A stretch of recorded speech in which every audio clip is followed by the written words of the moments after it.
Mga bilang ikasyam, magandang balita Biblia. Ang pagdiriwang sa Pasko. Ng unang buwan ng ikalawang taon mula nang umalis sa Ehipto ang mga Israelita, sinabi ni Yahweh kay Moses sa bundok ng Sinai, "Iutos mo sa buong Israel na ipagdiwang ang pista ng Pasko sa takdang panahon, paglubog ng araw sa ika-14 na araw ng unang buwan ayon sa mga tuntunin tungkol dito. Gayon nga ang ginawa ni Moises.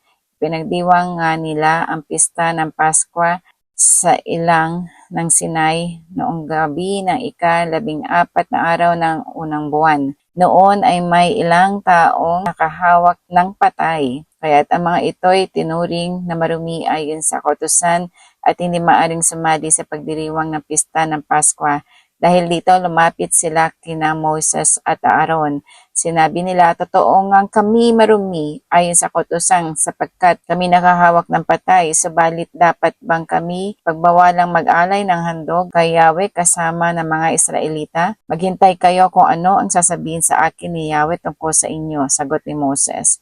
Sinabi ni Yahweh kay Moses, "Ganito ang sabihin mo sa buong Israel, sino man sa mga kamag-anak ninyo na ituturing na marumi dahil nakahawak ng bangkay o kababayan ninyong naglalakbay at nasa ibang bayan ay maari pa ring magdiwang ng pista ng Pasko. Gaganapin nila ito sa kinagabihan ng ika-14 na araw ng ikalawang buwan. Sa gabing iyon, kakain din sila ng korderong pampasko, tinapay na walang pampaalsa at mapait na gulay. Huwag din silang magtitira kahit kapiraso ng korderong pampasko at huwag din nilang babaliin kahit isang buto niyon. Sa pagdiriwang nila sa Pasko, susundin nila ang lahat ng tuntunin ukol dito. Ang sino mang malinis at hindi naglalakbay na hindi sumali sa pagdiriwang ng pista ng Pasko ay ititiwalag sa sambayanan sapagkat hindi siya naghandog kay Yahweh sa takdang panahon. Siya ay paparusahan. Ang dayuhang nakikipamayan sa inyo ay maaaring sumama sa pagdiriwang ng pista ng Pasko kung susundin niya ang mga tuntunin tungkol dito. Iisa ang tuntunin ng Pasko maging para sa mga Israelita o sa mga dayuhan. Natakpan ng ulap ang toldang tipanan.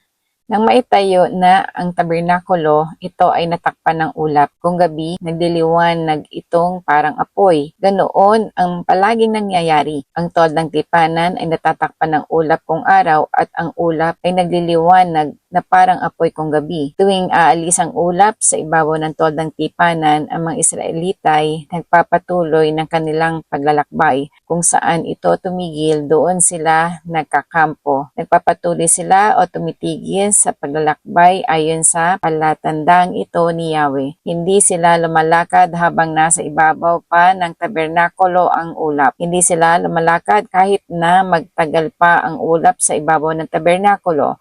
Hinihintay nila ang hudyat ni Yahweh. Kung minsan ang ulap ay ilang araw na nasa ibabaw ng tabernakulo, ayon sa kalooban ni Yahweh, sila'y nananatili sa kampo. At ayon din sa kalooban ni Yahweh, sila'y nagpapatuloy sa paglalakbay.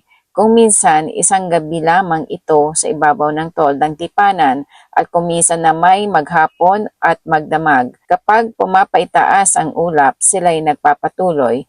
Kapag tumagal pa ito ng 2 araw, 1 buwan o mahigit pa, hindi sila lumalakad. Nagpapatuloy lamang sila kung pumaitaas na ang ulap sa ibabaw ng tabernakulo. Nagpapatuloy nga sila o tumitigil sa paglalakbay ayon sa palatandaang binibigay ni Yahweh.